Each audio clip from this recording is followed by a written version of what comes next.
बिस्मिल्लाहिर्रहमानिर्रहीम। मोहतरम असातिज़ा, तालिब इल्मो, अस्सलाम वालेकुम। नेपोलियन बोनापार्ट फ्रांस का सदर था। उसको बेचारे को बोना इसलिए नहीं कहते थे कि उसका कद छोटा था, कद तो उसका छोटा था, लेकिन फ्रेंच में बोनापार्ट का मतलब कुछ और है, उसके ख़ानदानी नाम था। खैर, उसकी जेल में जो है ना, एक कैदी था जिसको सजाए मौत की सज़ा मिली थी। नेपोलियन का एक अपना तबीब था, ज़ाती मुआलिज था। उसने कहा कि मुझे इजाज़त दें, मैं इस पर तजर्बा करना चाहता हूँ। इंसानों पे तजर्बा करना वैसे मना होता है, लेकिन जिनको सजाए मौत की सज़ा मिली हुई है उस पर कहीं ना कहीं इजाज़त मिली जाती है। अच्छा, वो उस के पास गया, उसे कहा कि यार देखें, आपको फांसी की सज़ा मिली है, मैं एक डॉक्टर हूँ, मैं चाहता हूँ आपको दर्द ना हो, वैसे ही मर जाएं। ये लटकाते जो है हड्डियाँ टूटती हैं, बड़ा दर्द होता है। मैं डॉक्टर हूँ, मैं बड़ा आपका मुखलिस हूँ, मैंने नेपोलियन से इजाज़त ली है कि मैं आपको बड़ी सुकून की मौत दूंगा। तो उसने कहा कि मैं ये करूँगा, आंखों पे पट्टी बांध दूंगा, यहाँ एक रग होती है उसे काटूंगा यहाँ पे, तो आप जो है ना 6 घंटे में मर जाएंगे और आपको कुछ भी नहीं होगा। खैर, ऐसे ही किया उसने, और उसने कट लगाया। बंदा जो है गिर गया, बैठा हुआ था, कुर्सी से नीचे गिर गया। एग्जैक्ट 6 घंटे के बाद मर गया। वो देखता रहा, उसके हाथ पाँव पीले हो गए, उसके जो ना हाथ सफ़ेद हो गए, मुंह से झाग निकलनी शुरू हो गई, और 6 घंटे के बाद ये एक्सपायर्ड। जबकि बेटे, हैरत की बात यह है कि यहाँ कोई रग नहीं थी जिससे सारा खून इंसान का निकल जाता। उसने हल्का सा कट दिया था और वो ज़ख़म न होने के बराबर था, ज़ख़म था ही नहीं, हल्का सा खून निकला, लेकिन उसकी आंखों पे पट्टी बंधी हुई थी। तो बेटे कैसे मर गया वो? सवाल ये पैदा होता है कि इंसान वो मर कैसे गया? हल्का सा स्क्रैच दिया था, यहाँ कोई रग है ही नहीं, या तो यहाँ होती, यहाँ थी, उस बेचारे को पता ही नहीं था। लेकिन बेटे उसको मौत आ गई, मर गया। सवाल ये पैदा होता है कि बेटे यार इसमें तालियां ना बजाएं, मर गया। सवाल ये पैदा होता है कि बेटे कैसा क्यों होता है? आपने पहले भी सुना होगा कि अमेरिका के अंदर एक कैदी था, उसको कहा कि आपको जो है ना मौत की सज़ा है, आपको सांप लड़ाया जाएगा।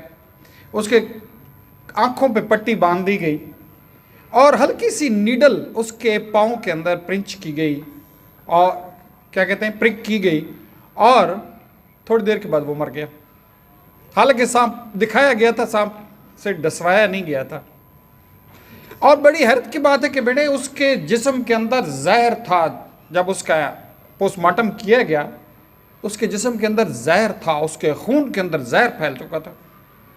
हालांकि नीडल से उसे प्रिक किया गया, एक्चुअली उसको सांप से कटवाया ही नहीं गया। फिर क्यों हुआ? बस इन लोगों ने सोच लिया था, इसने सोच लिया था कि सांप काटेगा, जहर फैलेगा और मर जाऊंगा। और जहर कहां से आया?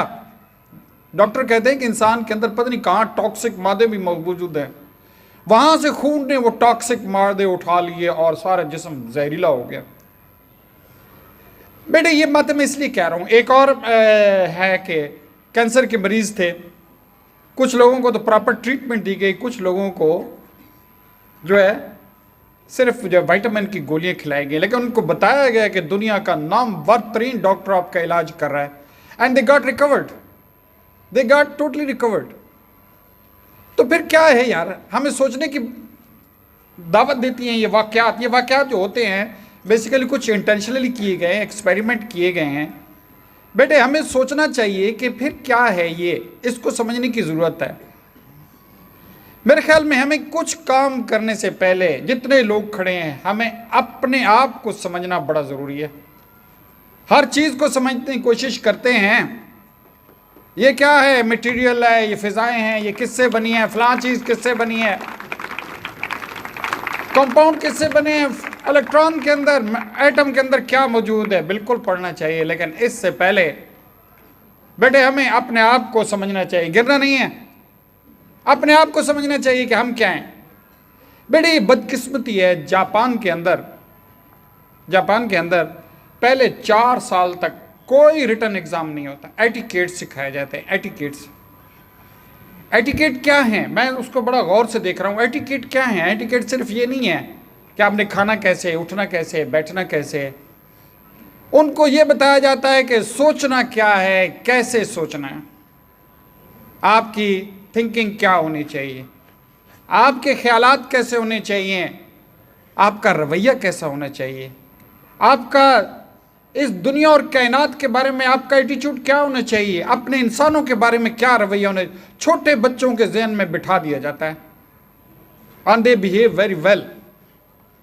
बेटे बात यह है कि चलें, हमारा एजुकेशन सिस्टम हमारे बच्चों को नहीं सपोर्ट करता, लेकिन बार बार मैं बेटे आपसे कह रहा हूं कि अपने बारे में सोचें, अपने आप को एनालाइज करें। आज हम क्यों कह रहे हैं 7 क्लास बड़े कहते हैं निकलने वाले हैं, जाने वाले हैं, F ग्रेड हैं। मेरा फेलियर है बेटे, मुझे अफसोस है बेटे। 6 में भी शायद कोई होंगे, 9 जूनियर में भी कुछ होंगे। क्यों बेटे? असल में ये अपने आप को समझ नहीं पा रहे यार। आपने मुताला कैसे करना है। 9 सीनियर अब भी खड़े हैं मुंह उठा के, खुदा की कसम में आप सिर्फ अपने आप को समझ नहीं सके, अपने आप को समझने की कोशिश ही नहीं की तुम लोगों ने कि यार हम जो है बेहतर से बेहतर परफॉर्म कैसे कर सकते हैं। और यू कैन डू। आप ट्यूशन वाले के दरवाजे पे टक्करें मार रहे हैं, आप जो कहीं और टक्करें मार रहे हैं, टक्करें मारते फिर रहे हैं। You are not ready to understand कि कौन सी चीज़ जो है तुम्हें बेहतरीन से बेहतरीन कामयाबी दिला सकती है, कौन सी चीज़ है, इस पे सोचने को तैयार नहीं है। बस किताबें, नोट्स, रट्टे। और यार तुम अपने आप को तो समझो। How will you understand, how will you gather the courage to fight in the whole division. कैसे आप अपने अंदर जुर्रत इकट्ठी कर सकते हैं कि आप फाइट कर सकते हैं। बेटे इसका हल ये नहीं है जो आप समझते हैं, इसका हल है try to understand yourself. अपने आप को समझने की कोशिश करो। इंसान बड़ी हैरत अंगेज चीज़ है, इसको समझना इतना आसान नहीं है, लेकिन कम से कम अपने आप को इतना समझ सकते हैं कि हम अपने कामों को आसान बना सकते हैं, अपने टारगेट को इजीली अचीव कर सकते हैं। हम इतना अपने आप को समझ सकते हैं। ऐसा तो नहीं है जो कहा गया कि मन अरफ नफ्सहु फ़क़द अरफ रब्बहु। जिसने अपने आप को पहचान लिया उसने अपने रब को पहचान लिया। इंसान को पहचानना, अपने आप को पहचानना इंतहाई ज़रूरी है बेटे। अपने ऊपर गौर करें बेटे और समझने की कोशिश करें। थैंक यू वेरी मच बेटे।